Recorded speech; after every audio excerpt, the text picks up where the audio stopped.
الحمد للہ اشہد ان لا الہ الا اللہ وحدہ لا شریک لہ واشہد ان محمدا عبدہ ورسولہ۔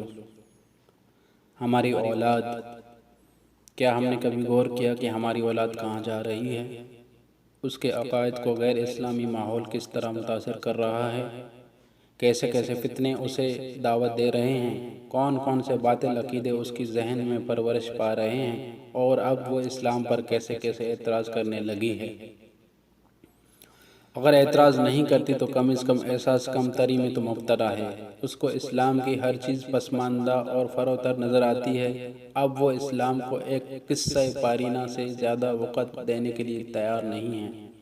دیکھیے ہماری اولاد کے لباس کا کیا حال ہے۔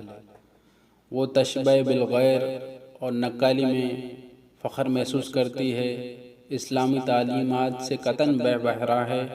اسے اسلامی نظام حیات کی برتری کا علم نہیں۔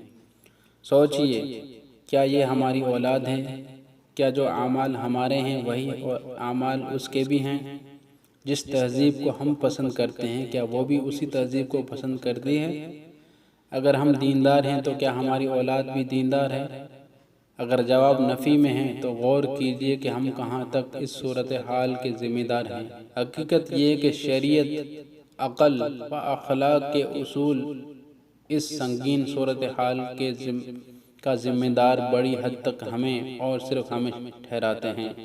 یاد رکھیے، ہم اللہ تعالیٰ کے فرمان اعوذ باللہ السمیع العلیم من الشیطان الرجیم من حمزہ ونفخہ ونفثہ قوا انفسکم واہلیکم نارا، اپنی جانوں کو، اپنے اہل و عیال کو دوزخ سے بچاؤ، کی خلاف ورزی کے مرتکب ہیں۔ کیا ہمیں اس فرمان کی خلاف ورزی کے نتائج کا خوف ہے؟ اگر ہے تو غفلت کیوں ہے؟ کیا ہمارا اسلام پر عمل کر لینا ہماری نجات کے لیے کافی ہے؟ کیا یہ اولاد میدان محشر میں ہماری رسوائی اور عذاب کا سبب نہیں بنے گی؟ کیا ہم نے کبھی اس صورتحال پر غور کیا؟ اگر غور نہیں کیا تو اب کرنا چاہیے۔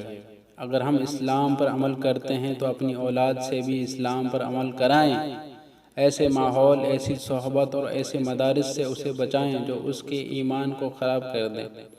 مدارس کی ظاہری شان و شوکت سے دھوکہ نہ کھائیں، مادیت کی خاطر روحانیت کو برباد نہ کریں۔ یہ دنیا چند روزہ ہے، یہ مادی نعمتیں ایک دن ختم ہو جائیں گی۔ اچانک موت کا فرشتہ ہماری روح قبض کر لے گا، پھر ایک دن ہم اللہ تعالیٰ کے سامنے پیش کیے جائیں گے۔ بتائیے اس وقت جب ہماری رعیت کی بے راہ روی کے متعلق ہم سے سوال ہوگا تو ہم کیا جواب دیں گے؟